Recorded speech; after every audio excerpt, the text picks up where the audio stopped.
Vamos lá, então. Então, eu vou falar um pouquinho dos estudos. O que a gente vai fazer? Tudo aquilo lá que a gente falou de processos de aprendizagem vai ficar lá para a disciplina de segunda, que era da Beatriz, que eu vou dar continuidade. A gente já falou disso. Hoje a gente inicia, então, falando de sensação, percepção e consciência. Próximo tópico que a gente provavelmente vai depois vai ser memória. Aí, muito provavelmente, o tópico vai ser sobre pensamento, né, e linguagem. E aí depois vai vindo um ou outro, emoções e ajustamento, e depois sobre motivação. Isso daí até o fim do ano, tá? Vão ser esses tópicos. Eu vou tender a aprofundar eles mais, já que a disciplina já que vai ser anual esse processo. Antes, quando eu tinha que dividir com alguns outros conteúdos, eu aprofundava menos algumas coisas, mas agora vai ficar mais. Depois, até quem quiser uma biografia mais específica, eu passo. Mas esse material aí que vocês têm, ele já é bem longo, digamos assim. Se não me engano, o capítulo que eu passei para vocês deve ter umas 60 páginas, eu não sei. Como hoje eu vou introduzir, falar um pouco de neurociências e da relação com os processos psicológicos básicos, vai dar um tempo para vocês fazerem essa leitura também. Até porque teve um problema lá no envio do material, aquele esquema todo.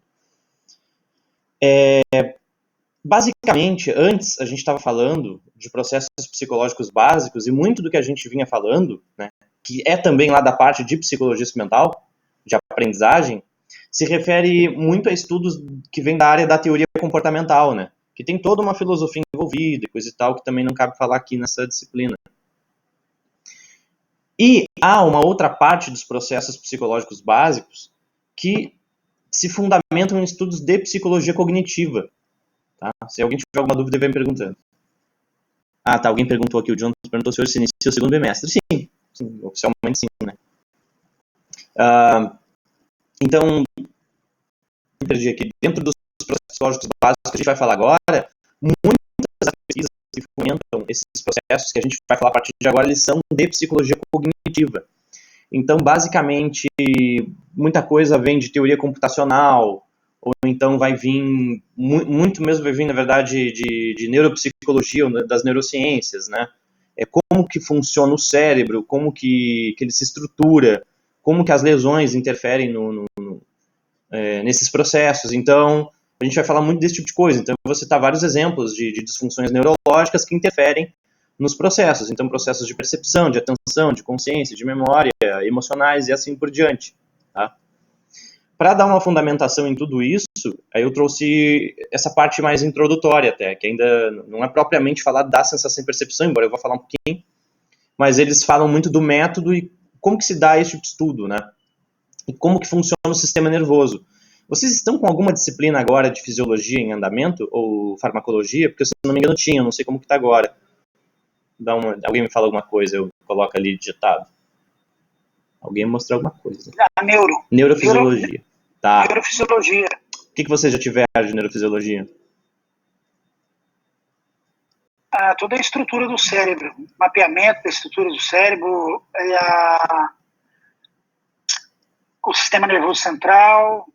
Vocês estão tendo aula online com ela? Ou ele, não sei. Ela, online. Ah, legal. Então eu vou passar mais batido algumas coisas. O que tiver repetitivo vocês me falam, porque aí qualquer coisa eu posso tocar isso aqui mais rápido. Aí qualquer coisa eu já toco mais rápido e até troco já pro tema em si. Vamos ver. Vamos informando aí, enquanto eu vou passando alguns tópicos. Para poder fazer umas conexões importantes, porque senão depois quando eu começar a citar alguns exemplos de casos de lesão ou falar de metoneuroimagem, o pessoal vai ficar meio boiando. Então vamos lá. Bom, psicologia cognitiva, gente, estuda basicamente, assim, há muitas definições aqui. A área ela tem uma definição um pouco mais nebulosa em relação, por exemplo, à teoria comportamental. Mas, em geral, se preocupa com o processamento das informações, a forma como elas serão processadas no cérebro. A psicologia cognitiva, ela, invariavelmente, está conectada com a área das neurociências e a neuropsicologia. Está muito conectado a isso. E ela se utiliza muito de construtos, se diz, né? Construtos são invenções teóricas, modelos, que você faz para entender um processo que você supostamente não enxerga. Então isso é muito importante. Né? Por exemplo, quando eu olho para alguém se comportando, se a gente pegar de uma perspectiva mais do behaviorismo, eu vejo a pessoa se comportando, eu coloco mudanças ambientais para essa pessoa e depois essa pessoa tem alterações de comportamento. É isso que eu observo. Né? Eu não observo, por exemplo, numa pessoa a memória. Vocês entenderam? A memória não é o que a gente enxerga uma mudança de comportamento. Quando eu digo, essa mudança se dá através de uma alteração na memória, a memória não está ao meu acesso direto. Vocês concordam? Tipo, eu não tenho acesso às memórias de vocês. Eu tenho acesso a uma fala, né?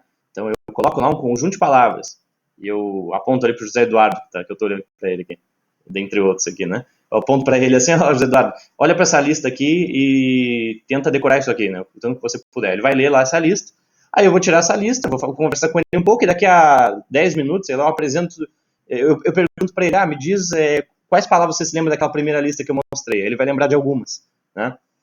Isso é o comportamento dele se processando, né? Agora, quando eu digo assim, não, ele teve uma retenção de 3 a cada 10 palavras num gap de 10 minutos, então, aí eu começo a fazer pressuposições sobre o funcionamento cognitivo que estaria invisível à ação dele, eu já começo a entrar mais na alçada do que se interessa na psicologia cognitiva, né? Então, a psicologia cognitiva cria construtos, né? Cria elos intermediários entre o comportamento, tá? E o que seriam os processos mentais, mais ou menos. Então, a memória não é algo autoevidente, de certo modo. É um processo inferencial, né? Que eu infiro daquilo que eu observo no comportamento. Então, mais tarde, lá, quando a gente fala de memória de trabalho, de curto prazo, memória de longo prazo, memória episódica, memória procedural, memória semântica, sabe? As memórias afetivas também. Aí a gente vai começar a entrar nesses conceitos derivados, né? Que eles são inferidos. A psicologia cognitiva, via de regra, trabalha muito com isso. Principalmente nesses primeiros tópicos que a gente vai ver agora, que são de sensação, percepção e consciência, e depois os de memória e os de pensamento. Esses vai ser o que a gente mais vai ver estudo de psicologia cognitiva fundamentando aqueles conhecimentos ali. Tá? Então é importante vocês saberem essa diferença teórica. O que a gente vai ver lá na experimental vão ser estudos que não se utilizam dessas inferências. No behaviorismo não se costuma falar em memória. Não significa que os behavioristas não tenham interesse em estudar o comportamento que a gente chama de lembrar, ou o comportamento que a gente chama de memorizar. Só que eles tendem a estudar isso sem a fazer uso ou apelar para esses conceitos de intermediários. Né? Então, a memória existe, ela está localizada em tais e tais regiões do cérebro, assim, assim, assado. A memória executa o processamento dos dados, das informações. Não é dado esse tratamento, essa interpretação no behaviorismo. Os behavioristas, quando estudam esse tipo de coisa, estão mais interessados em que tipo de configuração ambiental gera as alterações no comportamento. Né? E não vai tentar fazer muita referência de coisa, de memória, tipos de memória, estruturas mentais. O behaviorismo ele vem de uma tradição, como vocês vão ver na história da psicologia, devem estar tendo, acredito eu já, né? Vem de uma tradição mais funcionalista da psicologia. Vocês já viram lá as escolas funcionalistas e estruturalistas? Não? Então, antigamente a psicologia tinha a escola estruturalista, a escola funcionalista. Eram escolas muito antigas de psicologia. Aí o estruturalismo, ele meio que foi se modificando, ele desapareceu, e as questões do estruturalismo meio que se transformaram na psicologia cognitiva, né? As questões do estruturalismo era como que se estrutura a mente, quais as etapas do pensamento, como que ele se dá, é muito descritivo também. Já a escola funcionalista, as questões delas foram meio que herdadas pelo behaviorismo, a análise do comportamento, né, que vocês ouviram falar bastante já. Então, no funcionalismo era muito mais por que as coisas funcionam como funcionam. Né? Então, há uma espécie de diferença na forma de entendimento. Tá bom? Então, só para você saber. Vamos lá, gente. De novo, eu vou começar. Se ficar repetitivo, vocês me avisem, tá? Que aí eu vou passando mais rápido. Só para poder falar de alguns temas introdutórios, para depois não ficar gente... Porque senão vão vir muitas perguntas, às vezes, que eu poderia ter respondido numa introdução. Tá? Bom, algumas coisas que vocês já viram aqui, devem estar vendo os slides aí das áreas das neurociências, né? Tem uma série de coisas, né? E divisões de estudo. Eu coloquei aqui alguns conceitos gerais, só para falar. Vocês já devem ter tido lá, né? A anatomia do sistema nervoso, então SN no sistema nervoso, e a fisiologia do sistema nervoso. Na anatomia, o que interessa é a estrutura cerebral. Então, a anatomia, vocês devem ter coisa. Talvez a professora até leve peças para vocês, não sei, né? Ou use o Netter, né? Esses manuais. Então, vocês pegam lá o cérebro e vocês têm divisões anatômicas no sistema nervoso. Vocês têm os giros, né? Vocês têm as áreas, a distribuição. Então, a anatomia é isso, é a descrição. Ela pode ser uma descrição mais ampla, mais macro e mais micro, né? Ou celular. Vocês podem ter uma anatomia também da célula. A célula também tem anatomia, tem uma estrutura descritiva, assim como eu tenho braços, pernas e tal. A neuroanatomia, obviamente, é só do sistema nervoso. Sistema nervoso, como vocês já devem ter visto, não se limita a cérebro. Essa é uma coisa importante. A gente vai falar muito mais do cérebro, que o termo, na verdade, mais adequado seria encéfalo, né? Então, eu vou fazer referências, de vez em quando, na aula, a esses conceitos, porque, basicamente, a área da psicologia cognitiva, ela se interessa muito em funcionamento do sistema nervoso, tá? E ela tenta criar conceitos de memória, etc., a partir também das divisões do sistema nervoso, da forma como ele funciona. Tá? Então, ela meio que tenta coadunar esses conceitos que ela cria com o funcionamento cerebral. Tá? Então, se a neuroanatomia é a estruturação do sistema nervoso, a fisiologia vai ser o funcionamento, o que ele faz. Então, uma coisa é como ele se estrutura, a organização dele, anatômica, né, a forma. Já a fisiologia é o que fazem essas estruturas, essas partes, componentes do sistema nervoso.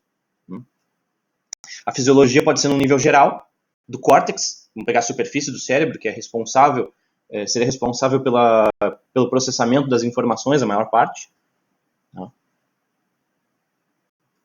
Deixa eu ver aqui. E existe também a fisiologia celular. Já tem 24 usuários aqui, acho que mais gente conseguiu entrar, pelo menos. E tem também a fisiologia celular, né? O que faz uma célula, um neurônio, um gliócito, por exemplo. E depois vocês têm algumas áreas divisórias dentro do campo amplo. Neurociências é um termo geral, tá, gente? É um termo...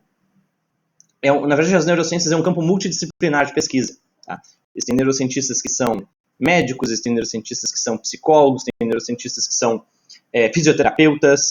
Basicamente, qualquer pessoa de qualquer área pode se interessar nas neurociências e vai tentar juntar a sua área de conhecimento ao estudo das neurociências. Tem pessoas de uma área que vem de área de letras e estudam linguística, e aí vão estudar as neurociências para tentar ver a conexão do sistema nervoso com a linguagem, por exemplo. Então, você pode ter uma pessoa com uma formação em letras que eventualmente se aventura nessa área. Eu conheci algumas também. E assim vai. Então, farmacêuticos também que se interessam em como que as drogas interagem com o sistema nervoso e como que alteram o funcionamento do sistema nervoso. Naturalmente que de todas essas áreas aí que eu citei, as pessoas se interessam em saber muitas vezes o quê? Nem todas essas pessoas estão interessadas, por exemplo, em saber como que algumas células interagem com certos neurotransmissores no sistema nervoso. Algumas dessas pessoas estão interessadas no comportamento ou nos processos cognitivos complexos. Então, se vocês pegarem, por exemplo, uma pessoa da área da linguística que vai estudar neurociências, essa pessoa pode, muitas vezes, estar mais interessada no funcionamento de certos conjuntos amplos de neurônios no cérebro que estão diretamente vinculados à linguagem, à fala, ou à compreensão da fala, ou linguagem de sinais, enfim. Né? Então, essas pessoas têm interesses muito particulares. Alguém no campo da farmacologia, por exemplo, ou da psicofarmacologia, pode se interessar mais em como que os processos mentais, como que a memória, por exemplo, é afetada por certas substâncias. Então, vamos pegar uma pessoa da área de farmacologia que se interessa em memória. Ela vai acabar, invariavelmente, estudando psicologia cognitiva. Por quê? Mesmo que não seja a área de formação dessa pessoa, em princípio ela não tivesse interesse, ela tem que entender como que a psicologia entende a memória, porque a psicologia é uma das áreas que mais estudou memória na história. Tá? Então, eles vão vincular o funcionamento do sistema nervoso, do encéfalo, do cérebro, com a farmacologia, com drogas, com substâncias. A pessoa estuda lá efeitos de drogas, o cara está interessado da dependência química. Ele quer saber como que isso se vincula ao processo de autocontrole. Ele vai ter que estudar alguns processos psicológicos básicos, né? Processo de atenção, funcionamento executivo e assim por diante. Certo?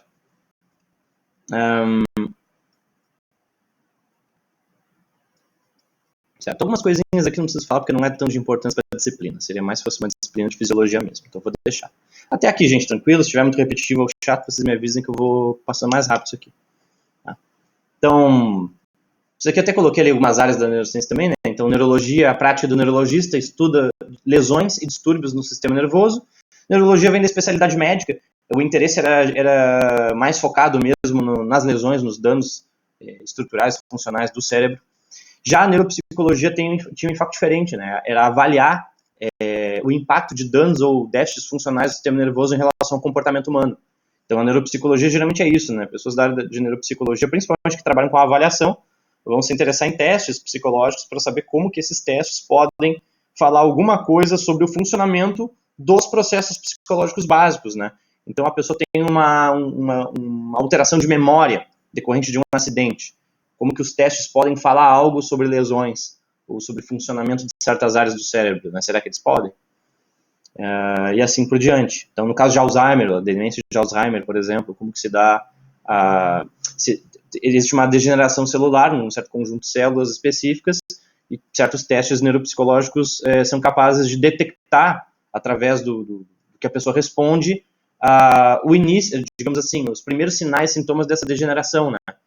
A partir desse indicativo, a pessoa pode ir fazer outros exames e tal, de neuroimagem, com neurologista, assim por diante. Então, a avaliação neuropsicológica entra como um suporte também.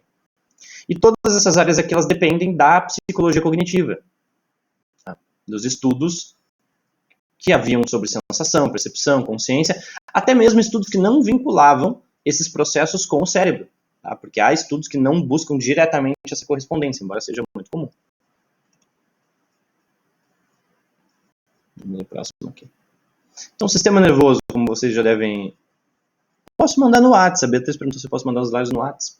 Posso mandar no WhatsApp, mas se vocês quiserem, manda um e-mail lá, como sempre, também, né? É que eu terminei também, botei algumas coisinhas neles hoje, por isso que eu não enviei ainda antes. Bom, o sistema nervoso central tem a divisão anatômica, vocês devem ter visto, né? Sistema nervoso central e periférico. Deixa eu ver se eu tenho aqui uma divisão. Acho que eu tenho aqui. Divisão anatômica. Eita, bastante coisa. Depois eu mostro para vocês ali. Mas enfim, o sistema nervoso central, basicamente, estrutura encefálica, tá, o que está dentro da nossa caixa craniana, e a medula espinal, né, que vai ser revestida pela coluna, pelos ossos, que vocês já viram aí. Tá. E o sistema nervoso basicamente é um sistema de comunicação eletroquímico, como vocês já devem ter visto. O professor já falou para vocês aí de bomba só de potássio, essas coisas. José, Rafael e Regiane deem um aceno com a cabeça ou não. Já falou? Bomba só de potássio, íons, cátions, essas coisas. Beleza. Então, o sistema nervoso é um sistema de comunicação eletroquímico, tá? Ele permite o quê? Agora a gente já vincula um pouquinho com o que a gente vai falar depois, de sensação e percepção e consciência. O sistema nervoso, ele basicamente faz a comunicação, né, entre o ambiente. Então, o ambiente ele é um conceito amplo. Ele pode ser um ambiente mais externo, a nossa pele, mas também um ambiente corporal, né? A gente já havia até falado antes lá no nosso comportamento. Eu como um alimento estragado, obviamente eu capto esses estímulos que esse alimento me produzem, né? E eles são enviados aos centros do sistema nervoso e uma resposta é emitida de acordo com isso, né? Então, por exemplo, o vômito. O próprio vômito ele vai ser induzido em decorrência da leitura desses sinais desencadeados por um alimento, etc. Isso se dá na periferia do nosso corpo, né? No intestino, etc., no processo digestivo em si. Tá? Então, a forma como nós entendemos imagens, sons, mudanças de temperatura, estímulos táteis, olfativos, sabores, dor, tudo isso daí está submetido a essa leitura e à integridade do sistema nervoso. Mas, além da integridade do sistema nervoso, porque quando nós coletamos, vamos colocar assim, né, ou captamos sinais do meio ambiente para o exercício desses processos psicológicos básicos, nós dependemos de um certo corpo intacto, do funcionamento de certas estruturas, né? Mas se certos neurônios que compõem essas estruturas sofrem alterações, esse processamento é alterado. Um exemplo clássico, que tem também um tópico lá no capítulo que eu mandei para vocês, é sobre o uso de drogas. Tem certas substâncias que têm efeitos psicoativos que medeiam esse processo, né, através da alteração do sistema nervoso central. Então, tem drogas que elevam certos neurotransmissores, bloqueiam outros, e isso faz com que a mediação desses sinais seja completamente diferente.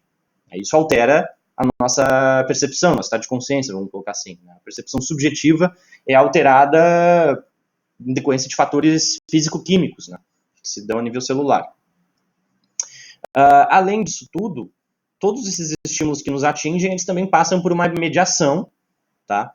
Que ela é uma mediação cerebral, mas antes de ser uma mediação cerebral, essa mediação cerebral só se dá como se dá, porque primeiro nós aprendemos coisas. Então, a nossa aprendizagem, a forma como a gente foi submetido à aprendizagem na nossa vida, faz com que nós processemos também algumas informações de uma forma particular, como a gente vai ver. Então, esse vai ser um ponto em que a gente vai vincular algumas das coisas que a gente vê lá na outra disciplina de aprendizagem com os processos psicológicos básicos da percepção, da consciência, da memória, etc. Tá? Então, assim, até mesmo as mudanças no estado de contração dos músculos, a posição do nosso corpo se dá, é necessário a mediação do sistema nervoso. Tá? Então, aqui eu coloquei uma imagenzinha, né, da questão do sistema nervoso periférico enviando mensagens para o sistema nervoso central. Então, informações de funcionamento de órgãos, da audição, vocês veem ali, parece um caramujinho ali, a cóclea, né? Ele manda as mensagens para lá, funcionamento dos órgãos, batimentos cardíacos, sensação tátil no rosto e assim vai. Visão, né? Isso aqui é uma divisão anatômica, isso que não é importante para a gente falar. Já estava no slide que eu deixei. Uma outra coisa importante que a gente vai tratar um pouquinho quando a gente for vendo os processos, eu vou falar agora também, é sobre a especialização regional versus o funcionamento integrado do sistema nervoso.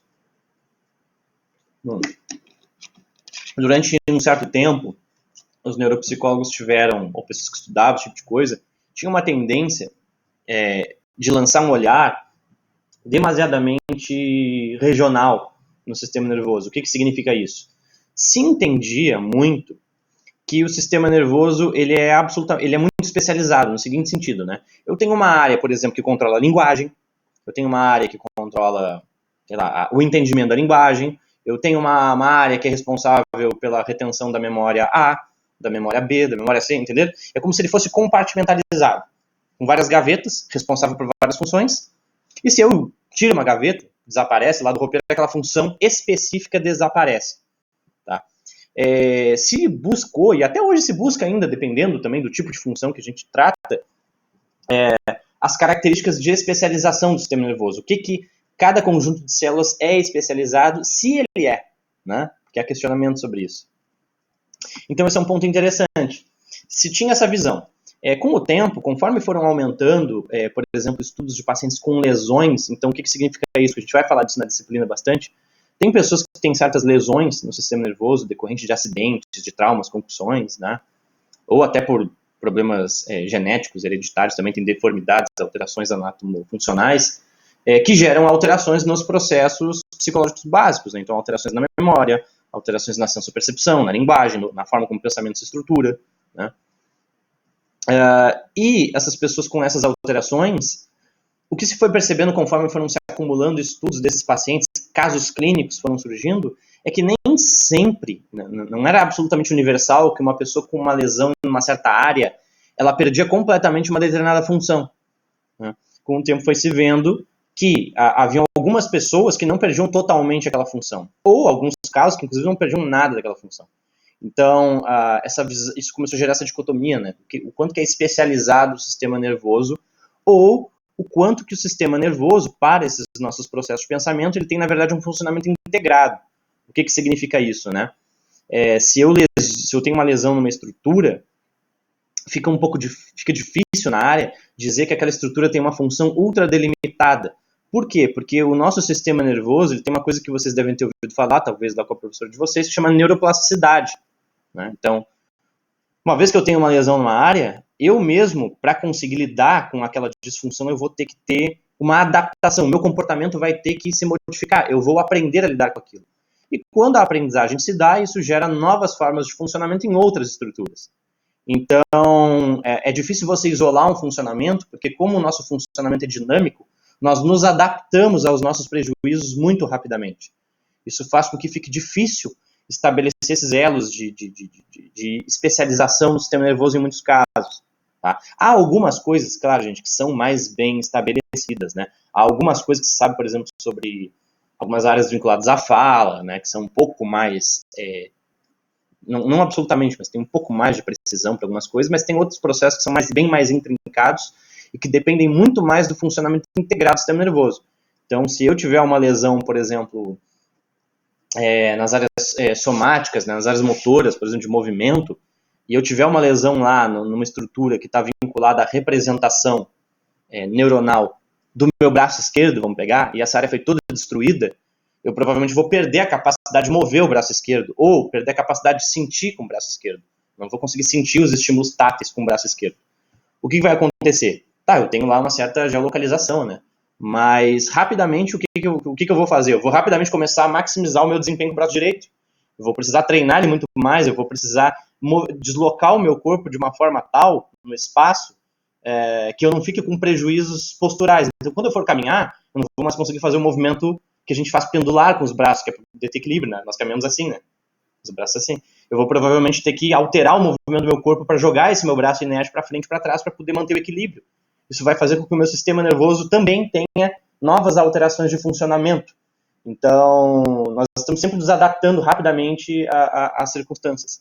Há casos, claro, eles são minoritários, mas há casos bem impressionantes, assim, de pessoas, por exemplo, que perdem quase que metade do córtex, ou metade da seria a estrutura encefálica, e essas pessoas mantêm, ainda assim se mantêm relativamente adaptadas, claro, com dificuldades, prejuízos na fala, mas uma coisa impressionante, né? Pessoas que tomaram tiro na cabeça, coisas assim, sobrevivem, né? Porque nós temos uma capacidade de adaptação muito grande, né?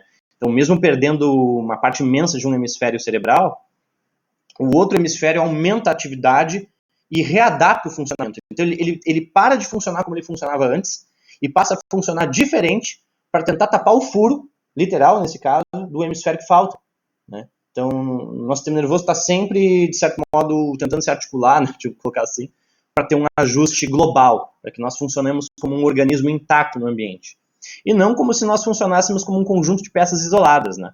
Onde o meu braço faz uma coisa, minha perna faz outra, né? Quando a gente se comporta, nós não nos percebemos fragmentados. Nós nos percebemos como um todo agindo de forma harmoniosa. Tá? O sistema nervoso ele tende a essa atividade. Tá? Esse é um ponto importante também, porque a gente vai usar alguns estudos que tratam disso daqui para falar um pouquinho dos processos lá adiante, de sensação e de memória principalmente. Então, isso daqui não preciso falar muito. O sistema nervoso ele é basicamente conectado pelo corpo caloso, então os dois hemisférios se conectam pelo corpo caloso, que vocês estão vendo ali na direita, né? Aquela parte reta ali no centro, né? Conecta os dois hemisférios e emite sinais de um para o outro, né? Quando a gente recebe certas informações, por exemplo, a informação visual, a informação que entra pelo olho direito, ela vai, na verdade, para o hemisfério esquerdo. Ela é cruzada. Né? Com a informação que entra no olho esquerdo, vai para o hemisfério direito. Tá? A gente não tem essa percepção final, porque o sistema nervoso integra essas informações e nos emite uma resposta como se nós estivéssemos enxergando, sabe, de uma forma direta, como se não tivesse isso acontecendo, né? Mas, objetivamente, é isso que acontece. Vamos adiante. Essa aqui é a figura que eu ia mostrar para vocês aquela hora, né? Sistema nervoso central, encéfalo e medula. Sistema nervoso periférico são todas as ramificações para o resto do corpo. Tem algumas coisas muito interessantes, gente. Por exemplo, tem neurocientista que estuda o sistema nervoso entérico, que é basicamente, entre aspas, né? Bem entre aspas mesmo, a inteligência intestinal. Então, basicamente é o seguinte, o intestino tem um funcionamento extremamente complexo. Inclusive, tem alguns estudos que pegam intestinos de animais e colocam alguns estímulos no intestino de animais e o intestino se comporta de uma forma bastante coesa. Né? Então, inclusive, alguns neurocientistas deram essa nomenclatura, sistema nervoso entérico, né? Só para estudar a complexidade do sistema intestinal, né? Tem um funcionamento, em alguns casos, até relativamente independente, ele é capaz de fazer. Vamos lá. Algumas características de interação, isso aqui certamente vocês viram, então eu posso falar até mais breve, mas aqui é um ponto importante que entra nos nossos estudos de psicologia cognitiva que a gente vai falar. O sistema nervoso ele é um sistema de comunicação que permite a nossa interação e o nosso ajuste com o meio ambiente. Esse ajuste, em princípio, é físico. Nós temos que, por exemplo, ter os níveis de glicose e açúcar no sangue adequados. Nós temos que, se a temperatura ambiente estiver muito baixa, nosso corpo tem que elevar a temperatura e vice-versa. Então, nós temos que fazer adaptações físicas. Mas essas alterações físicas, essas adaptações físicas, também podem ser promovidas por alterações comportamentais ou psicológicas, né? Por exemplo, para eu poder manter a homeostase da temperatura do meu corpo, claro que o meu corpo tem que, de forma direta, sem o meu controle consciente, aumentar a temperatura através de estruturas hipotalâmicas, etc. Mas o que acontece é o seguinte, eu posso simplesmente pegar um casaco e me cobrir com ele. Posso pegar um cobertor térmico e me cobrir com ele, eu posso entrar num banho quente, eu posso fazer uma série de coisas. O meu próprio comportamento pode se alterar para promover esses ajustes, e aí entra a aprendizagem, que é um outro ponto. A aprendizagem promove também a adaptação. Tá? Então, basicamente, tudo isso para promover a adaptação, ajuste, a sobrevivência e a interação. Nós temos basicamente o que no ambiente, né? Aí a gente aqui já entra bem no nosso tema. A gente tem inputs sensoriais, então inputs são as entradas. É basicamente os estímulos que estão atingindo o nosso corpo, estão penetrando no nosso corpo. Então, nós temos esses inputs, essas entradas sensoriais. Tá? Essas entradas sensoriais, elas se propagam para o sistema nervoso central, né, o encéfalo, principalmente, e lá no encéfalo elas serão processadas, ou seja, elas serão, entre aspas, lidas, interpretadas, tá? Essas informações de estímulos. E lá, disso dentro da perspectiva cognitiva, claro, o sistema nervoso articula essas informações, ele lê e reconhece o que são essas informações e ele emite então uma resposta, que é o output. Tá? Ele emite uma resposta adaptativa no ambiente. Então, por exemplo, eu recebo, alguém perguntou de novo se eu vou mandar os slides, e eu respondo de novo que sim, mandarei os slides. Eu só não mandei antes porque ainda tinha botado algumas coisinhas neles. Então, nós temos os outputs. Um exemplo, por exemplo, é bom, né? Um exemplo são os estímulos visuais, né? Eu tenho, na verdade, o que a gente chama de visão, as cores não existem no mundo. Não existem cores. Nós estamos vendo elas, mas elas não existem fora do nosso processo, né, perceptual, do nosso processo físico e psicológico. Tá? Então, o que acontece? Na prática, nós temos variações eletromagnéticas. Né?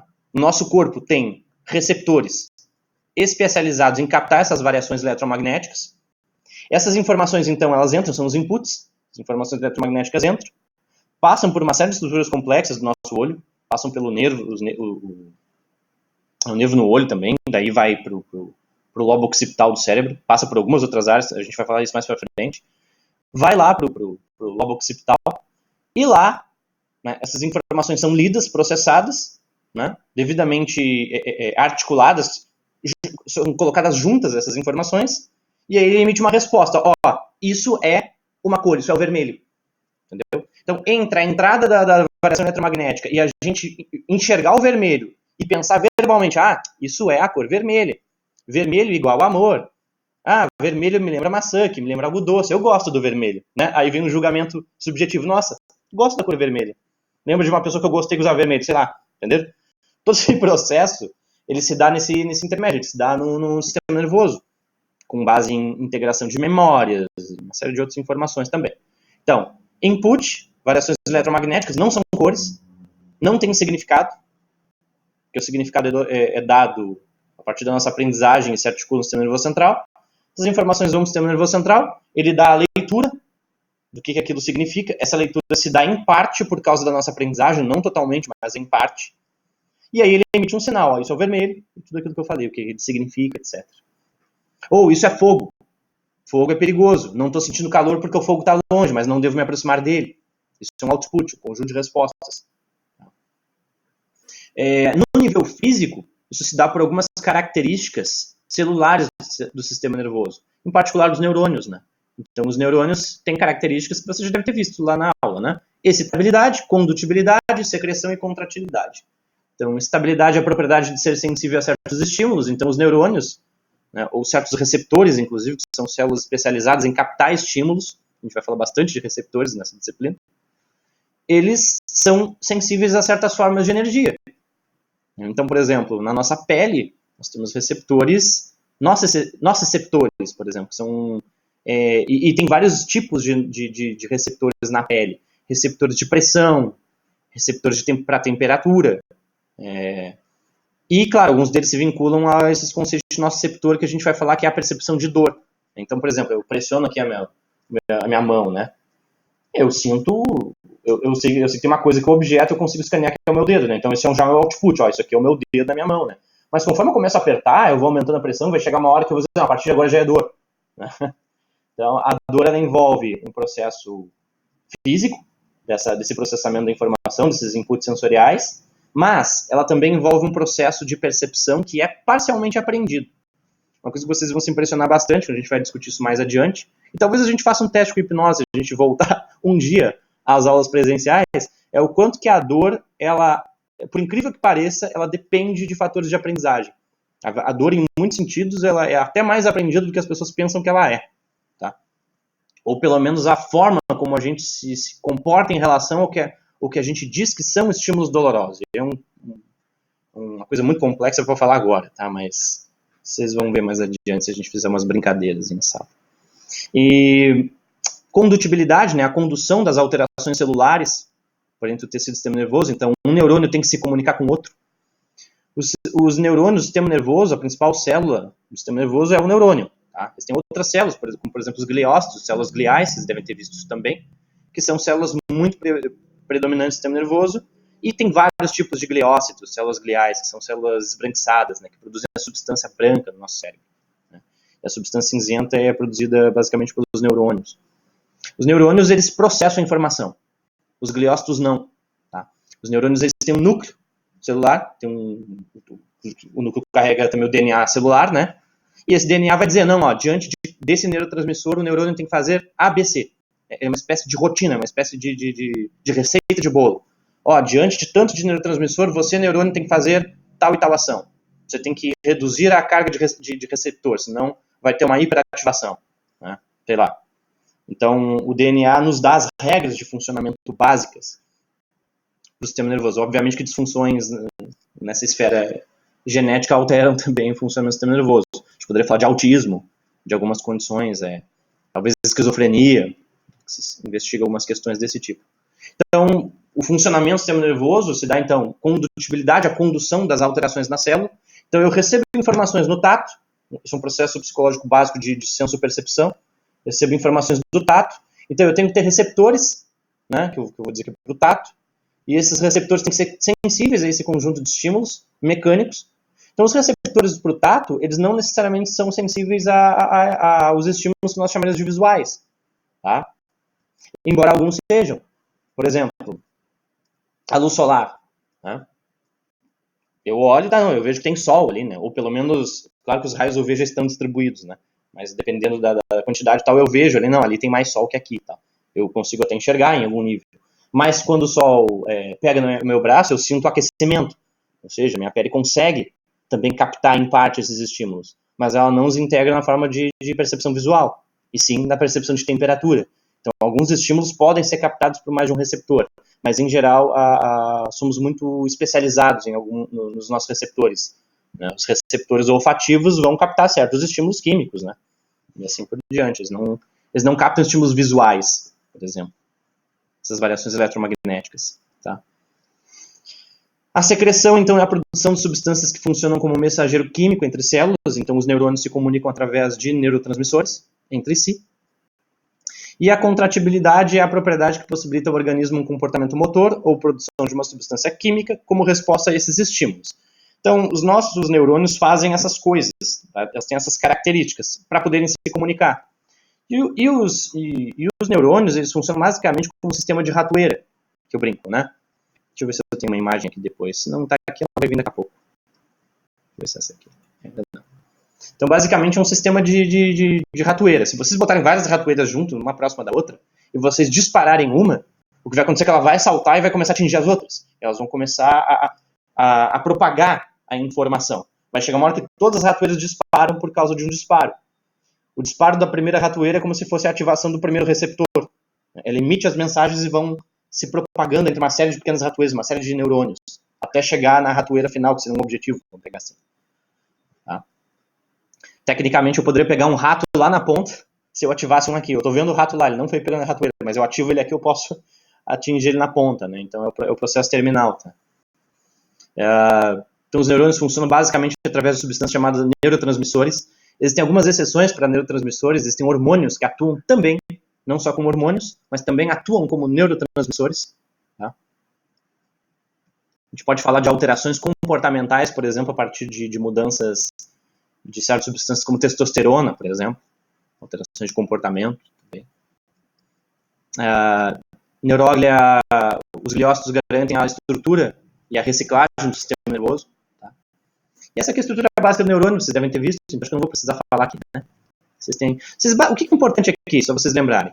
Vocês têm basicamente o neurônio, o soma é aquela areazinha ali do centro, que tem esse corpo celular. Vocês têm um prolongamento dele, que é o axônio. O axônio leva os sinais do neurônio para outros neurônios e os dendritos recebem os sinais de outros neurônios. Então, o dendrito recebe sinal, axônio leva sinal adiante. E assim se dá a comunicação, tá? Permite os processos. Outro exemplo que eu botei para sinapses, além da ratoeira, é isso daqui, né? Vocês jogam um negócio no dominó, ele vai desencadeando uma sequência de ações. Tá? O sistema nervoso se funciona mais ou menos dessa maneira aqui. As sinapses são as conexões de comunicação entre um neurônio e outro. Ou entre um neurônio e uma outra célula. Tá? Que não necessariamente um neurônio direto, mas os nossos órgãos, obviamente, se comunicam. Né? Eles têm que receber ajustes, temos que ter aumento da temperatura corporal, ajuste, tudo isso é necessário também.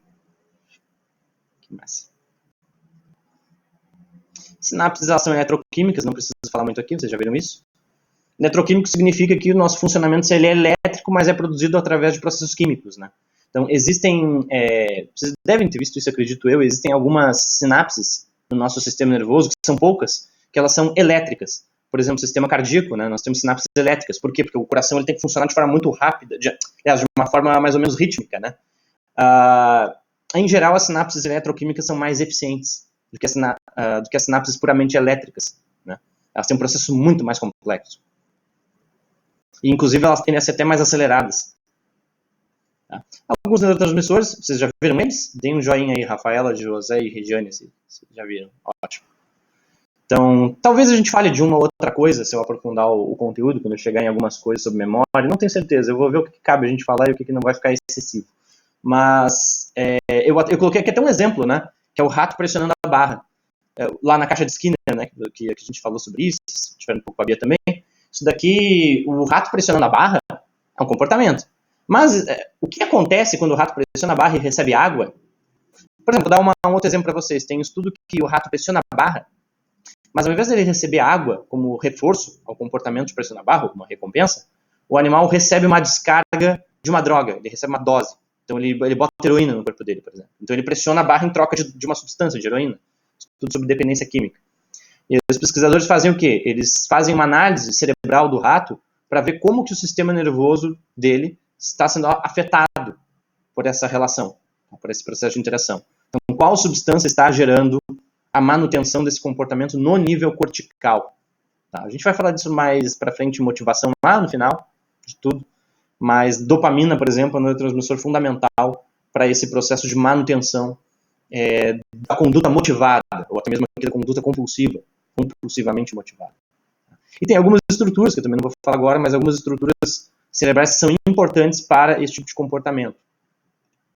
Comportamentos motivados e, claro, dependência química é mais um caso. Não vou falar desses detalhes aqui, não é necessário. Da glia, vocês já tiveram provavelmente. Também não é necessário. Embora eu essa parte bem interessante. Isso aqui é uma imagem interessante, né? Todas essas células aí mais clarinhas, esbranquiçadas, são as células gliais, né? As células gliais fazem isso com os neurônios. Né? Elas vão envolvendo ele, protegendo ele, fazendo um encapamento. Tem um filme interessante, vocês querem ter algumas coisas concretas sobre a área de fisiologia e neurociências. Tem um filme que chama O Óleo de Lorenzo. Não sei se vocês já viram O Óleo de Lorenzo. O menino tem uma doença rara, grave, que hoje em dia tem mais tratamento. É uma doença degenerativa dos gliócitos, dessas células de manutenção do sistema nervoso, né? O menino vai perdendo os certos tipos de gliócito e aí o encapamento do sistema nervoso não acontece, porque os axônios eles são encapados pelos gliócitos, criando uma espécie de capinha de gordura. É como se fosse um encapamento de um fio. Imagina esses fios aí que vocês veem assim, nos postos, sem a capa. Né? Ele vai tender a apresentar problemas de funcionamento. O sistema nervoso do menino está sempre tendo convulsões e crises, né? E não consegue desenvolver as capacidades cognitivas direito, né? Porque os gliócitos dele vão morrendo, vão sendo destruídos. Então eles têm que desenvolver um tratamento lá, inclusive eles pensam um tratamento caseiro, com óleos, para poder aumentar a produção dessa gordura, vamos pegar assim, que compõe os gliócitos, para tentar ajudar ele a reduzir os sintomas, né? Acelerar a produção. É interessante, o óleo de Lorenzo. O pai do moleque estudou, é bem um filme bem voltado à área, assim. O pai do moleque ele ficou estudando anos para tentar ajudar o filho. Ele não era formado em nada da área de medicina, de neurociência. Ele estudou por anos e, se não me engano, recebeu um título de doutor honoris causa, porque ele conseguiu meio que entender um mecanismo de funcionamento dos gliócitos só para ajudar o filho. O cara basicamente se doutorou sozinho em casa, nas bibliotecas, para poder resolver um problema. E claro, como ele ficou tipo, 20 anos, sei lá o quanto da vida dele estudando isso, ele acabou ajudando a entender algumas coisas do funcionamento da doença. Vamos lá. Chegar na parte que eu quero falar aqui. Que não é necessário.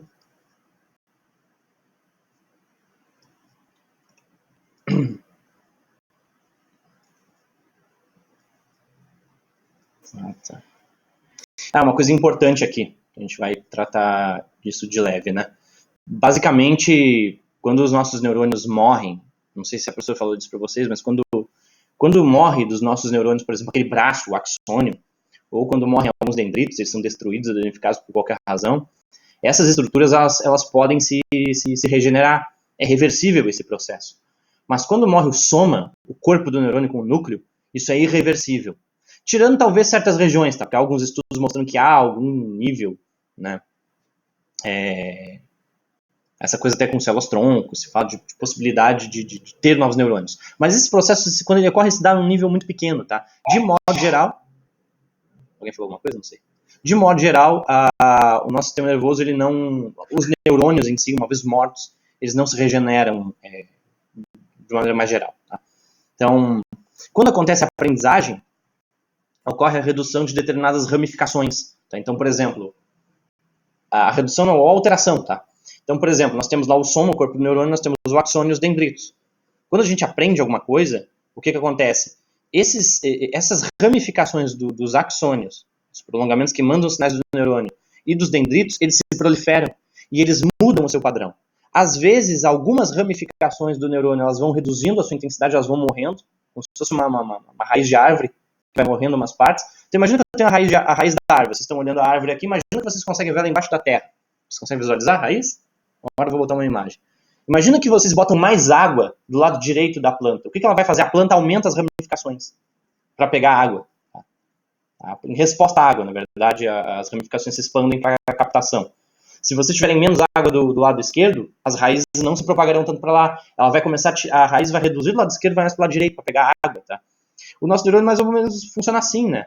Então, a depender do tipo de sinal que a gente recebe, do tipo de demanda ambiental de aprendizagem que a gente tem, algumas ramificações elas vão se reduzindo, algumas sinapses vão reduzindo o seu funcionamento e vai aumentando em outras regiões. Então, vai tendo uma alocação, tá?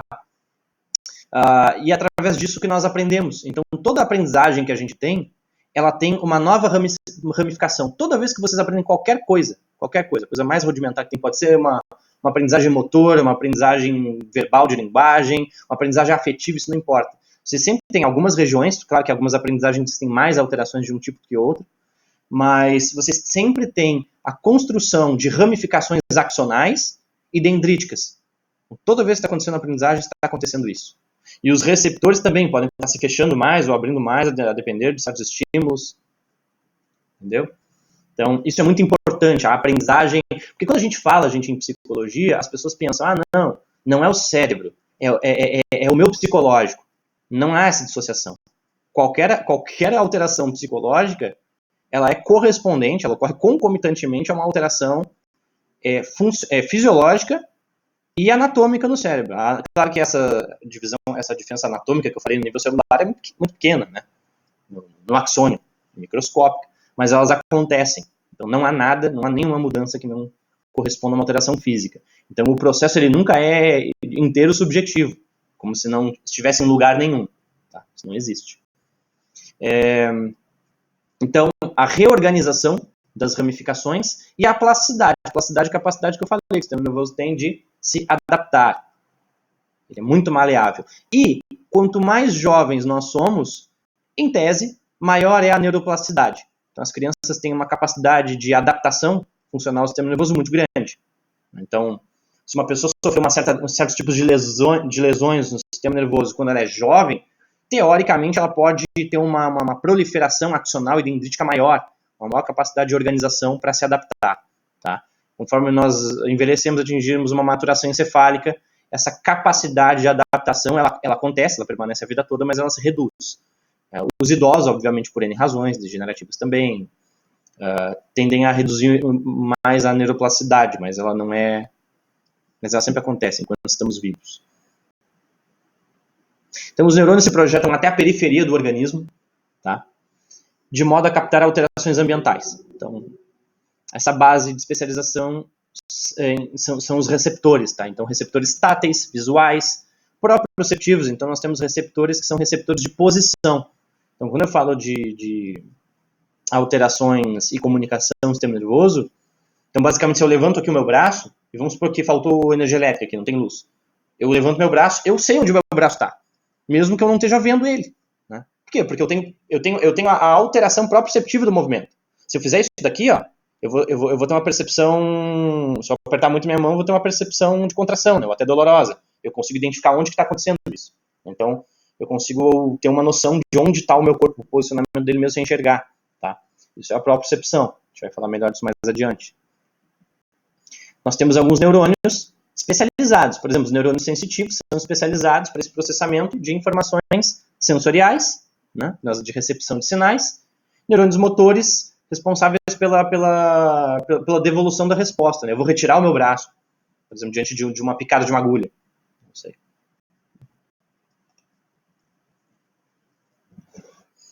Tem alguns neurocientistas interessantes que desenvolveram alguns maquinários. Não vou falar disso aqui, eu acho. Mais pra frente eu até posso falar um pouco.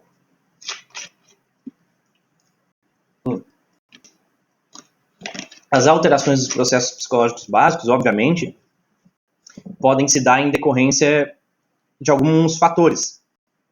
Como, por exemplo, a má formação do sistema nervoso, obviamente influencia nisso, então fatores hereditários, né? Então nós temos uma série de quadros que estão vinculados, que a gente fala que são psicológicos ou têm repercussão comportamental e na aprendizagem, né? Que eles se devem a uma mediação específica do sistema nervoso com os estímulos. Então, por exemplo, no caso da deficiência intelectual, na deficiência intelectual, eu não estou falando aqui de caso de coisas que parecem uma deficiência, a gente chama de deficiência, mas não necessariamente são, né? Porque vocês têm, por exemplo, sei lá, se eu pegar uma pessoa de uma comunidade indígena e explicar uma questão para ela matemática que de repente para nós é simples, ele não vai entender direito ou algo assim. Não significa que ele tem deficiência intelectual, né? Significa, obviamente, que ele não recebeu a própria estrutura de funcionamento das regras da matemática e tal, que elas são aprendidas e são transmitidas culturalmente, né?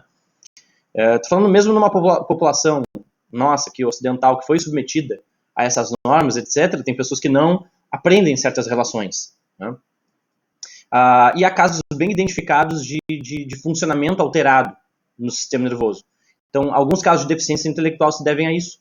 Vocês têm alterações funcionais no sistema nervoso, ou até, em alguns casos, estruturais, que se estuda esse tipo de coisa, que produz, digamos assim, a própria deficiência intelectual. Então, não conseguir chegar em certos níveis de entendimento de alguns tópicos, ou coisas desse tipo. Tá? Uma coisa importante também de se saber é que a configuração do sistema nervoso, né, o sistema dos neurônios, ele importa tanto quanto a quantidade de células. Então, por exemplo, tem pessoas que dizem, não, mas a pessoa vai ter, então, um cérebro maior. Antes tinha isso, né? Vamos estudar o cérebro do Einstein. Ele deve ter mais neurônios. Isso aí era um tópico de pesquisa sério, assim, antigamente. Não, mais neurônios. Claro que nós precisamos de um mínimo de neurônio para poder ter uma rede neuronal, isso é evidente. Né? É evidente que pelo menos até um certo ponto, ter uma quantidade X de neurônio é fundamental para ter a integridade dos processos, né, que a gente conhece. Mas a partir de um certo ponto, ele já parece importar menos do que a conectividade. Então, por exemplo, vocês têm uma série de animais que têm muito mais neurônios que seres humanos, né? Obviamente que esses neurônios deles têm a funcionalidade de adaptá-los às circunstâncias de vida deles. Isso é o mais importante. Eles funcionam para aquela adaptação. Então, os animais marinhos, né, eles têm que se adaptar àquele ambiente, né, e é complexo o processo. A gente até poderia falar que é um tipo de inteligência, né, se adaptar àquele ambiente. Mas, no caso dos seres humanos, ou das capacidades lógicas, racionais que a gente fala, a configuração, a forma como o sistema nervoso se conecta, a forma como ele forma um todo integrado, é tão importante quanto a quantidade. Então, eu poderia ter dois indivíduos, um deles, se eu conseguisse, obviamente eu teria que provavelmente matar essa pessoa, né? Mas se eu tivesse como contabilizar a quantidade de neurônios de duas pessoas e uma tem mais que a outra, isso não significa de forma alguma, nem de longe, que uma vai ser mais inteligente em uma certa tarefa que a outra, né? Muito provavelmente tem mais relevância a forma como está conectado esses neurônios, o tipo de ramificação axonal e dendrítica que ele tem, que essas ramificações se desenvolvem através da aprendizagem, inclusive. Muito disso é através da aprendizagem. E há certos quadros que são produzidos por certas degenerações, que a gente vai também falar mais para frente. A gente vai citar algumas dessas demências quando a gente falar de memória, por exemplo. Então, degenerações específicas de certas regiões, como no caso da demência de Alzheimer, né? Vocês têm uma morte celular gradativa na doença de Alzheimer, que comete predominantemente idosos, né? Isso obviamente altera a aprendizagem e a forma como os estímulos são processados no cérebro. O que mais? Então, algumas coisas que a gente vai falar nesses tópicos. A gente vai citar bastante coisa sobre lesões encefálicas e traumas, então, para entender alguns processos. Regiões que foram completamente destruídas em alguns casos clínicos clássicos, né?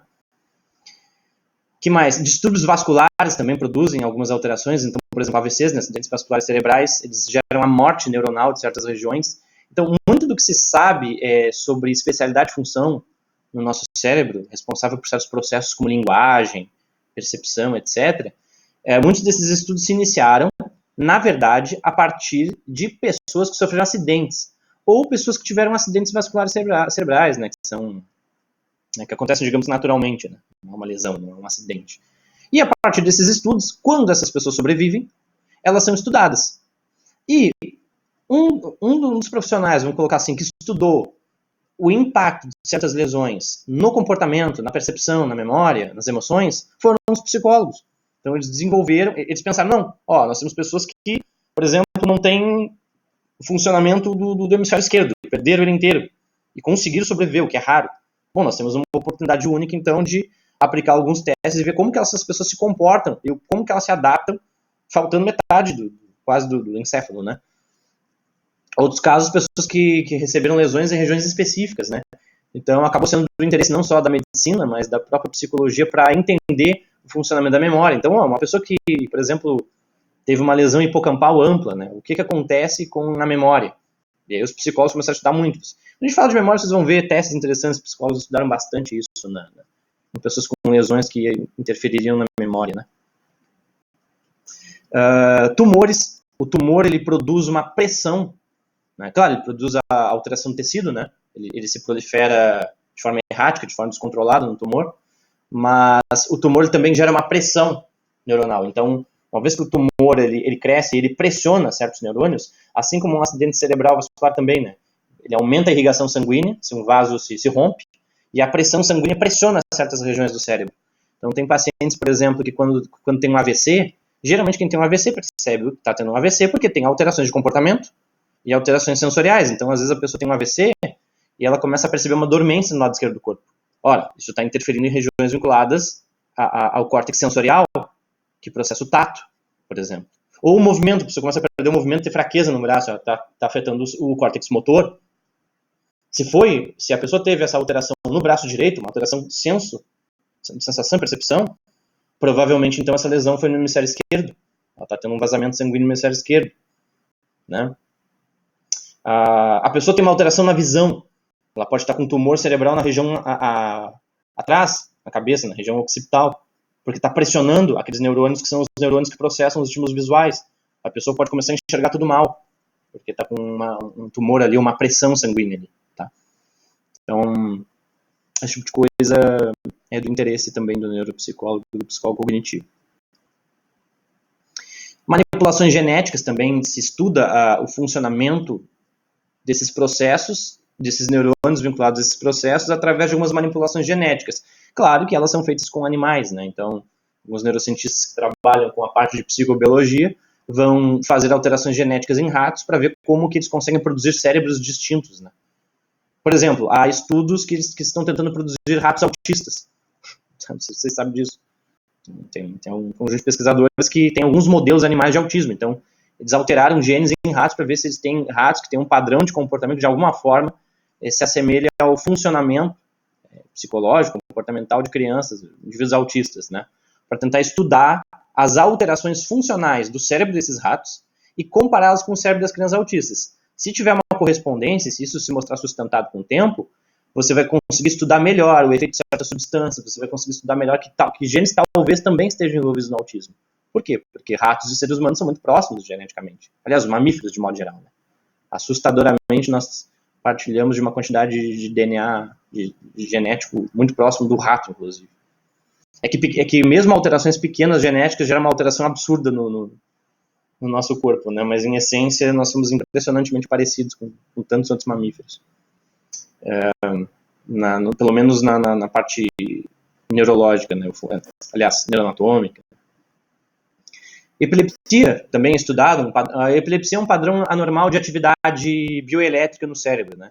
Então, a epilepsia, a gente vai falar dela mais para frente também, falando sobre memória de um paciente epiléptico na época.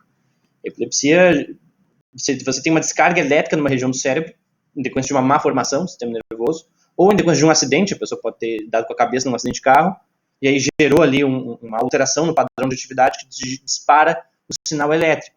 E nós vimos que o sistema nervoso está todo conectado. Quando uma pessoa tem uma crise epiléptica, esses sinais, né, eles se propagam para outras regiões. Então a pessoa pode ter uma ausência, uma epilepsia de ausência. A pessoa está falando com vocês e do nada ela fica catatônica. Assim. Daqui a pouco mais ela volta ao normal. Se propagou o sinal elétrico, atingiu estruturas vinculadas à consciência, a pessoa fica atônita ali, e aí volta rapidamente. Né? A epilepsia tem uma convulsão rápida. Né? Tem casos em que a convulsão, né, produzida por essas crises, ela afeta estruturas sensoriais e motoras. O que acontece? A pessoa cai no chão e convulsiona, a depender da estrutura. As pessoas vinculam epilepsia com cair no chão convulsionando. Na verdade, só uma parte das epilepsias é assim. Há epilepsias que você nem percebe que a pessoa está tendo uma crise epiléptica, tá? Porque ela afeta certas estruturas que você não nota na hora. Tá? Mas às vezes a pessoa tem alterações de memória, alterações perceptuais que se dão em decorrência da descarga elétrica. Tá? Então, naturalmente, que é do interesse de quem vai para isso. Então, quem aí se interessar em neuropsicologia ou nessas áreas de psicologia cognitiva é bacana estudar bastante esse tipo de coisa aqui. Eu coloquei aqui tomografia computadorizada, mas tem vários métodos, tá? Aqui eu vou falar bem no geral.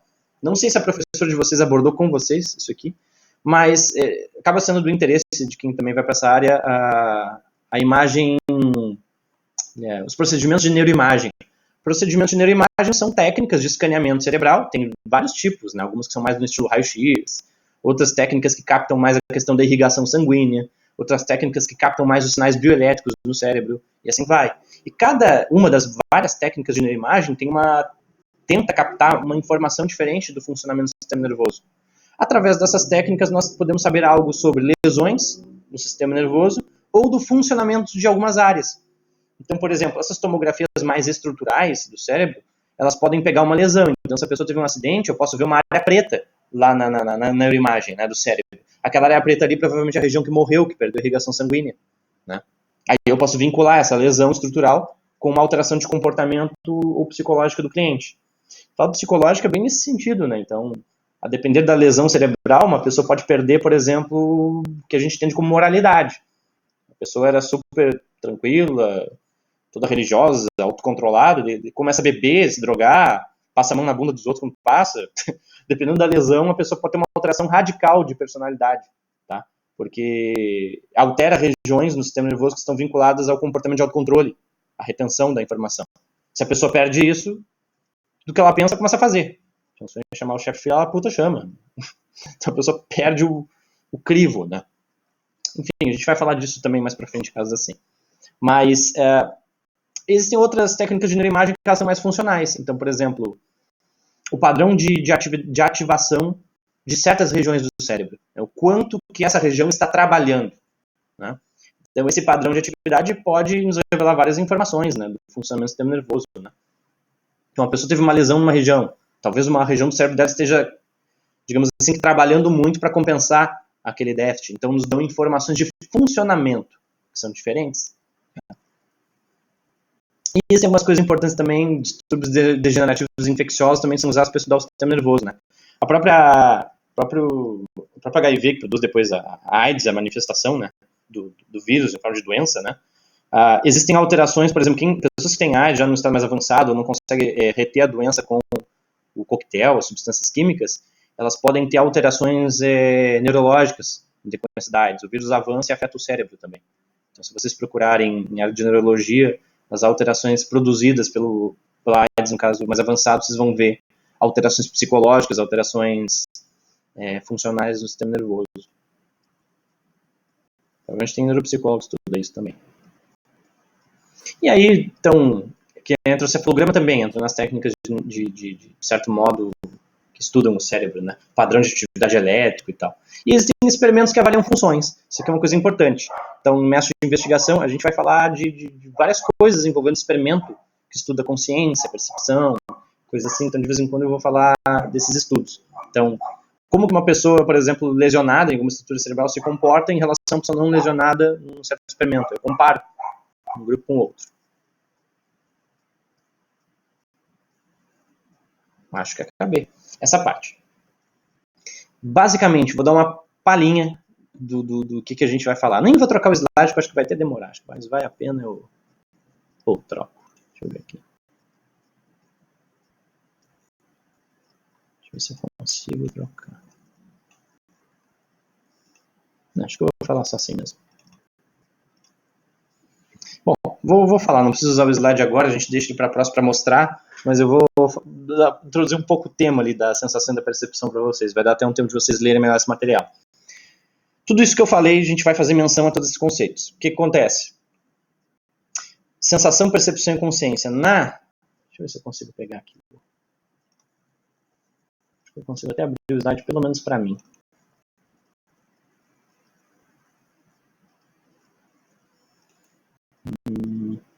Cadê? Aqui. Gente, todo mundo tranquilo, todo mundo ouvindo. Alguma dúvida até aí? Enquanto eu dei mais a base do negócio.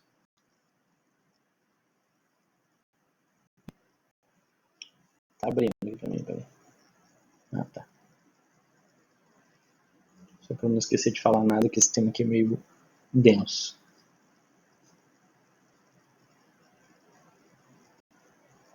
Tá. Então, assim, geralmente, por exemplo, quando a gente olha, falando agora de sensação e percepção mesmo, quando a gente olha para o mundo, como é que a gente entende? A gente entende que vê a realidade. A realidade. Então, a gente olha, se eu mostrar uma fotografia para vocês, né, a gente está vendo o real. Isso aqui que acontece. Nossa, troço muito leve, abrir e fechar a janela. Terrível. Tem que dar 100 mesmo dessa. Então, basicamente, a gente tem uma noção de que a gente enxerga a realidade das coisas, né? Mas, assim, só que o real não é como se fosse uma fotografia que a gente olha objetivamente, ou algo assim, né? Inclusive, depois quando eu falar em memória, essa vai ser uma metáfora interessante, né? Porque em memória também é assim, né? A gente geralmente pensa que a memória é uma coisa que a gente puxa de um compartimento, resgata, e ela está lá, né? Na verdade, o funcionamento da memória não se dá dessa maneira. Bem longe disso, inclusive.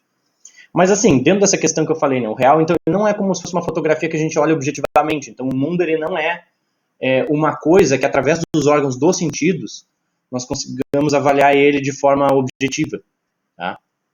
Ele sempre sofre um processo de filtragem das nossas experiências prévias. E, obviamente, ele sofre alterações a depender do nosso estado bioquímico, do nosso sistema nervoso, etc. Todo mundo sabe disso, ter feito uso de alguma droga, né? Seja o álcool, provavelmente a maioria que já deve ter usado. Tá? Então, por que as coisas elas têm a aparência que elas têm? Né? Aí, acho que uma frase está no livro, né? Por que as coisas têm a aparência que elas têm? É porque elas são aquilo que elas são? Não, né? Mas sim porque nós somos aquilo que nós somos. O que significa, né?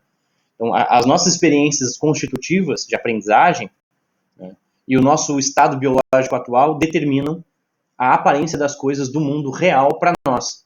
Então, toda experiência, de certo modo, ela tem esse caráter subjetivo, né? Mas esse caráter subjetivo ele se dá em decorrência desses fatores que são até certo ponto rastreáveis por métodos científicos objetivos, como a nossa aprendizagem e o nosso estado bioquímico. Tá? Então, existe então um grande gap, uma distância, uma diferença entre aquilo que está no mundo, que a gente experiencia, e aquilo que a gente percebe desse mundo. Então, existe uma diferença, uma distância. Tá? O primeiro tópico, gente, aquilo que está no mundo. Então, se a gente pensar em termos de estímulos, eu havia falado isso lá nos tópicos de aprendizagem, né? Os estímulos, eles são do interesse da física. Então, entender a questão da energia, que chama que eu tinha falado antes também, como que se dá a questão Também do interesse da química, a questão do cheiro, do odor, né? Que são componentes químicos, suspensão no ar, né? Que aí eu vou captar e tal. Então, essa questão dessas partículas vai ser do interesse da química, por exemplo. Agora, a forma como eu percebo essas partículas e digo, isso tem o cheiro de perfume, por exemplo, isso daí já entra num outro tópico também. Muitas dessas experiências que nós temos em relação aos estímulos entram no tópico da psicologia, no interesse da psicologia. Porque entra nas respostas que nós damos a esses estímulos. Então, o estudo do estímulo de forma objetiva, tá, ele está dentro da física. E o estudo da forma como a gente responde, se comporta, em relação a esses estímulos, está no tópico da psicologia.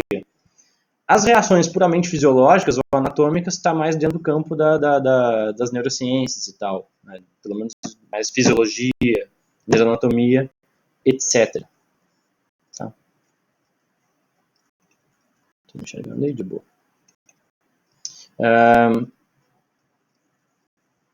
Depois eu vou mostrar na próxima os slides, é que agora, como falta um pouquinho, não vale a pena eu abrir, porque ia demorar muito, tá? Eu tiro muito tempo de vocês aqui para nada. Tem casos, gente, de pessoas cegas, então antes da gente entrar em algumas divisões de sensação e percepção, tem casos de pessoas cegas. Mais tarde eu vou passar um filme, inclusive, para vocês fazerem uma análise. Se voltarem às aulas, talvez eu até passe ele na sala pra gente ver com uma pipoca ou alguma coisa, mas vamos ver se vai acontecer, né? 2 metros de distância, provavelmente usando umas máscaras. Vamos lá. Mas aí o que acontece? Tem um caso neurológico real, inclusive inspirou o filme que eu falo com vocês, que ele funciona mais ou menos assim, ó. Pacientes que tiveram pouquíssima experiência visual ou que nasceram cegos, eles são diferentes de uma pessoa que já enxergou. Vocês sabem bem hoje. Então, por exemplo, se eu perder a visão hoje, perder completamente a visão, eu tenho experiências visuais. Então, por exemplo, eu tenho uma noção de espaço. Primeiro que eu tenho uma memória desse lugar aqui. Vamos supor que eu perco a visão, mas eu continuo morando aqui. Bom, eu posso mais ou menos me ajustar aqui dentro, porque eu tenho uma memória de como se dá isso daqui. Eu lembro onde estão as coisas, né? Então, se eu não mudar de lugar, eu posso, de outra maneira, poder me deslocar nesse ambiente aqui. Né? Claro, se uma pessoa cega, de nascença, ela pode aprender, mas ela não vai ter a memória visual de nada. Toda a experiência de uma pessoa cega de nascença, ela é completamente não visual. Não existe nenhum elemento visual nessa experiência. A pessoa não consegue imaginar nada visual, ela não sabe o que são as cores. Não faz sentido para ela. Se você chegar assim e descrever o vermelho, tal objeto é vermelho. A pessoa que é cega de nascença, ela pode até dizer, que bacana, né, vermelho, associado com amor e tal. Mas como que ele sabe se ele é cego? Ele sabe através de outras associações. Porque, por exemplo, alguém deu para ele uma maçã na mão dele, ele tocou na maçã, né? E aí, ao perceber a textura e o cheiro da maçã, alguém disse, essa maçã é vermelha. Vermelho também simboliza amor, etc. Então, quando eu falo para ele que o vermelho simboliza amor, ele não pensa no vermelho. Ele pensa na maçã e no cheiro da maçã. E aí a maçã e o cheiro da maçã é associado com amor, entendeu? Ele não está associando o vermelho que nós estamos. A palavra vermelho para ele se refere ao cheiro da maçã e à textura, ao peso. E é isso que ele associa ao que a gente está chamando de amor e outras coisas, entendeu? E, claro, através disso ele vai tentar, através de um jogo simbólico, chegar em algum conceito. Permite comunicação com a gente, de algum modo. Mas através de associação com uma outra base sensorial. Ele vai usar o tato, ele vai usar outras coisas. Então, por mais que vocês se comuniquem com ele, o que está sendo entendido não é exatamente nos mesmos termos. Isso é muito importante saber. Essa questão da pessoa que nasce cega, o que acontece? Se eu perco a minha visão agora e eu faço uma cirurgia inovadora e eu recupero a minha visão daqui a 2, 3, 4, 5 anos, não importa muito. Por que não importa tanto? Porque eu já tenho toda a estruturação do meu sistema nervoso central articulada para os estímulos visuais. Então, se eu perco a minha visão e alguém me fala assim, nossa, tem uma moto muito legal na sua frente. Como é que ela é? Eu pergunto. Aí a pessoa me descreve, eu consigo imaginar a moto. Por que eu consigo imaginar? Porque eu já tive experiências visuais com moto. Eu posso pegar, ela parece uma mistura da moto da Custom com a moto esportiva tal, e eu misturo isso na minha cabeça e crio um híbrido, entendeu? Com criatividade. Mas eu só consigo fazer isso por causa dessas experiências. A pessoa que nasceu cega não vai conseguir. E aí tem algumas características interessantes, por exemplo. A pessoa que nasce cega, se eu perdi a visão já à tarde, recupero ela com uma cirurgia daqui a 5 anos e tal, eu vou ter a capacidade de enxergar de novo.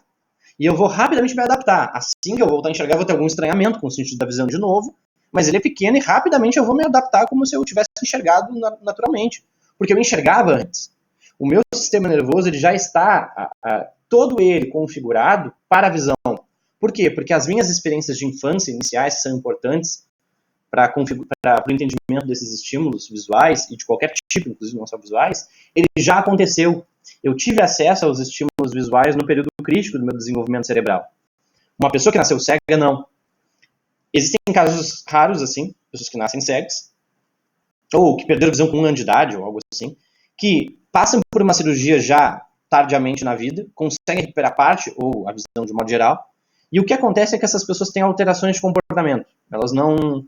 Nem sempre elas se adaptam. Então, qual que é a visão que a gente tem? Não, a pessoa vai enxergar, ela vai ficar muito feliz, a vida dela vai melhorar. Não é o que acontece. Tem pessoas que entram em depressão enxergando. Basicamente, por quê? Porque enxergar... Deixa eu ver se alguém está perguntando alguma coisa aqui. Já vou ver, o Denis colocou algo, mas já vou ler o que o Denis colocou. Primeiro eu vou terminar aqui, fechar o raciocínio. Então, a pessoa quando olha para aquilo que nós entendemos como mundo visual, ela não está enxergando o mundo da mesma forma que a gente. Por quê? Porque as nossas experiências com o mundo visual, elas são experiências mediadas já. Mediadas pela aprendizagem. Então, quando eu olho... As pessoas que estão olhando ali, a Regiane ali, que tá a mão assim, né? Eu olho para ela, não, a Regiane, ela tá provavelmente já cansada, já é tarde, daqui talvez ela durma, não sei, pode estar o dia todo trabalhando e tal. Eu vou fazer uma série de inferências da expressão facial dela. Tá, não que seja da Regiane, só estou inventando aqui a título de exemplo. E assim eu faço com as outras pessoas. A pessoa que volta a enxergar, ela olha, ela não sabe o que significa o rosto dela. Eu não sei. Se eu disser para ela o que você acha que significa o rosto dela, o cara não consegue se articular, né? Porque ele não tem experiências de ver expressões faciais humanas. Ele não tem experiências de interagir com essas expressões. Então, o mundo para ele visual não tem muito sentido. Inclusive, pode ser muito assustador. Entendeu? Inclusive, por isso que tem pessoas que se arrependem de voltar a enxergar, inclusive. Entendeu? Então, de voltar não, passar a enxergar, né? Diferente de mim, se eu perco a visão e retomo, tudo bem, vai ser ótimo, eu já entendo os estímulos visuais e tal. Então, isso não é inato. Então, o material acho que até diz isso, né? Ver as coisas, né, tem uma base biológica para você ver as coisas. Mas você enxergá-las, enxergar o que você vê, entender o que você vê, não. Para entender o que nós vemos, isso tem uma base de aprendizagem. Então, o primeiro ponto é, tudo aquilo que a gente está vendo lá, e vai continuar vendo na disciplina de segunda agora, ele se relaciona a isso daqui. A forma como a gente enxerga e interpreta o mundo visual, o mundo de sentidos de modo geral, ele tem elementos de aprendizagem fortíssimos. Tá? Deixa eu ver aqui a pergunta da Denise. Achei interessante o texto, a citação para um paciente que tinha cegueira crônica e veio enxergar. Ela não desenvolve confiança na visão se tiver depressão. É o que ela falou, está no texto também. E fica irritada e provoca readaptação. O filme lá que a gente vai ver mais adiante é assim, né? O personagem volta a enxergar e tem vezes que ele tá no escuro o tempo todo, ele apaga as luzes, né? Pra simular a cegueira de novo, né? Porque é um inferno pra ele enxergar, né? Porque basicamente... Porque antes as pessoas tratavam ele como um cego, então as pessoas se adaptavam a ele, eram mais gentis com ele, cuidadosas com ele. Depois que ele passa a enxergar, ele continua tendo a incapacidade de entender estímulos visuais. Isso demora muito tempo. Tem pessoas que nunca conseguem totalmente. Mas com o tempo, algumas pessoas têm alguma adaptação. Porque precisam aprender a ver as coisas, aprender a interpretar o que está vendo. Aí o que acontece com as pessoas depois que você não é mais cego é o seguinte: vão te tratar como uma pessoa normal, só que você não é uma pessoa normal. Você não interpreta as coisas do mesmo jeito. E aí as pessoas, de repente, quando a pessoa é cega e ela não interpreta a expressão facial de alguém, tudo bem, porque a pessoa é cega, todo mundo espera isso. Agora, quando você passa a enxergar, mas você ainda continua tendo a incapacidade de interpretar o que enxerga, né, você não vai interpretar alguma coisa porque vocês vão tirar sarro de ti. Achar que é um retardado mental, tem uma deficiência. Pô, o cara não está entendendo essa situação social, claro, né? Ele não consegue interpretar o que ele enxerga. Então tem uma cena clássica até no filme, que eu trouxe no slide, mas não mostrei agora, a gente retoma isso na próxima, que é a seguinte, né? O neurologista ele mostra para esse sujeito que recupera a visão uma maçã, uma imagem de uma maçã, e mostra para ele a maçã real, ele segura a maçã na mão e mostra para o paciente, e ele mostra a imagem da maçã num livro, uma revista, assim. E aí o cara vai tentar tocar na revista, na maçã, não toca, você usou o tato para identificar o mundo. Agora que você recuperou a visão, me diz aonde que está a maçã de verdade. O cara olha, ele não consegue dizer. Ele não sabe identificar o que é uma fotografia de uma maçã num livro e o que é uma maçã real sendo segurada na mão do cara. Ele não consegue identificar. Por quê? Porque ele não aprendeu a identificar sutilezas de luz e o plano aonde a imagem da maçã ela tá. Então ele não consegue perceber as variações que nos dão a informação de que aquele mundo é tridimensional. Entendeu? Cara, se vocês verem, vocês já devem ter visto na internet algumas daquelas ilusões de ótica, que aqueles pichadores não, são os grafiteiros, né? Eles fazem no chão, eles botam, tem uma brincadeira que os caras fazem, que eles fazem um desenho em perspectiva todo alongado, e quem tá vindo com o carro na estrada olha e dá a impressão de que tem um desfiladeiro. Vocês já viram essas imagens na internet? A pessoa olha e realmente acredita, ela se aproxima e percebe que não. Isso é uma falha, isso é uma ilusão óptica. Por quê? Porque com o tempo a gente vai se aproximando e consegue ver as variações de luz ali, de que aquilo ali é uma pintura. Mas de longe a gente é enganado. Agora a pessoa que recupera a visão, mesmo se aproximando, ela continua enganada. Ela não consegue perceber que aquilo é uma pintura, ela precisa tocar naquele objeto, para ver que é o chão. Então, isso é aprendido. Isso requer experiência. E essas experiências se dão na infância. Então, você ter elas depois já é complicado. E outra, o nosso cérebro não necessariamente consegue responder a essas experiências do mesmo jeito tardiamente. Porque nós não temos mais um sistema nervoso tão plástico quanto quando éramos crianças. Tá? Enfim, a gente vai retomar isso e vai partir daqui na próxima aula, tá? Mas essa é uma introdução do tema que a gente vai falar. Então, basicamente, nós temos um processo sensorial e um processo perceptual. O que neste caso vira o processo perceptual para esse sujeito? O sensorial para esse sujeito? Bom, esse sujeito agora tem a capacidade de enxergar. O olho dele capta os estímulos do ambiente, os receptores captam os estímulos do ambiente, mas na hora de responder a esses estímulos, né, o processo perceptual em si, o sujeito não os percebe como a gente percebe. Então, a sensação dele agora está perfeita. O sujeito fez uma cirurgia, recompôs o olho, a periferia do organismo dele está intacta, está normal como a nossa, mas quando a informação entra nessa região, que agora está intacta, e chega no sistema nervoso central, ele não processa a informação do mesmo modo, porque não teve as experiências precoces iguais. Ou seja, ele tem a sensação funcionando normalmente, mas a percepção dele não funciona normalmente, entenderam? Então, a sensação é o processo físico, a entrada da informação na periferia do corpo. A percepção já é o processo de interpretação dessas sensações. Tá claro? Já estão cansados, acho que é isso. Tá. Vou fazer o seguinte, gente, já tá bem tarde. Acho que deu para dar uma introdução aí, uma fundamentação de como funciona. A gente vai fazer referência a esses termos todos. Acho que vocês vão ter um pouco mais de tempo. Eu falei da partezinha inicial do material ali. Tentem dar uma lida agora no resto, até a semana que vem, que eu acho que dá tempo. Claro, obviamente que eu não vou falar do capítulo inteiro, porque ele é meio longo. Essa aula vai levar alguns dias até a gente finalizar. Mas deem uma... Vocês podem ler um pouco mais dele agora. Deixa eu ver se alguém botou mais alguma coisa. Acho que é isso aí. Alguma pergunta, gente, até aqui? Hoje não veio tantas perguntas. Então aí. Tudo certo? Tá. Ó, José, parte específica? Eu teria que ver.